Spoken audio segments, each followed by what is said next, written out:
என்னமோ பாகிஸ்தான்ல இருந்து எக்ஸ்க்ளூசிவா ஒருத்தரை கூட்டு வந்திருக்கேன்னு சொல்றியே, அவர் யாரு தெரியுமா? என்னோட பாகிஸ்தான் சோர்ஸ்.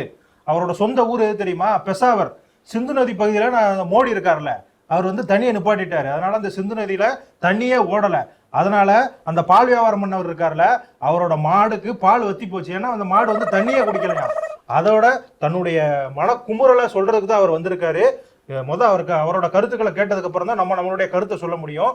இந்த கேட்கும் போது எனக்கு நெஞ்சு பொறுக்கல, கோவம் பொத்துக்கிட்டு வருது எனக்கு. இத பாக்கும்போது எங்களுக்கு கூட தான் நிறைய சொல்லணும்னு தோணுது. வரோம் சுந்தரவல்லி அக்கா, இமோஷன்ஸை கண்ட்ரோல் பண்ணுங்க. லொடுக்கு பாண்டி அவர்களே, நீங்க தான் இருக்கிறதுல ரொம்ப ஆக்ரோஷமா பேசுற ஒரு ஆளா இருக்கீங்க. நீங்க சொல்லுங்க, இந்த போரை நிறுத்துறதுக்கான காரணம் என்னவா இருக்கும்? பேரணி முடிவதற்கு முன்பாகவே போர் நிறுத்தம் அறிவித்து விட்டார்கள். புரிந்து கொள்ள தளபதியுடைய சாதனையில் இதுவும் ஒன்று. இந்த போர் நிறுத்துறதுக்கு மெயின் காரணமே என்னன்னு பாத்தீங்கன்னா, நம்ம தளபதி பேரணி நடத்துறாருல, செயின்ட் ஜார்ஜ் கோட்டையே அதிர்ந்துச்சு. அது மட்டும் இல்ல, செயின்ட் ஜார்ஜ் கோட்டையில அந்த அதிர்வு தான் வந்து இஸ்லாமாபாத் வரைக்கும் கேட்டிருக்கு. கிட்டத்தட்ட போரே நிறுத்திருக்காங்க. தளபதியோட பேரணி தான் முக்கிய காரணம். என்னென்ன சொல்றான் பாருங்க, கம்பி கட்டுற கதையெல்லாம் எடுத்து போடுறாங்க.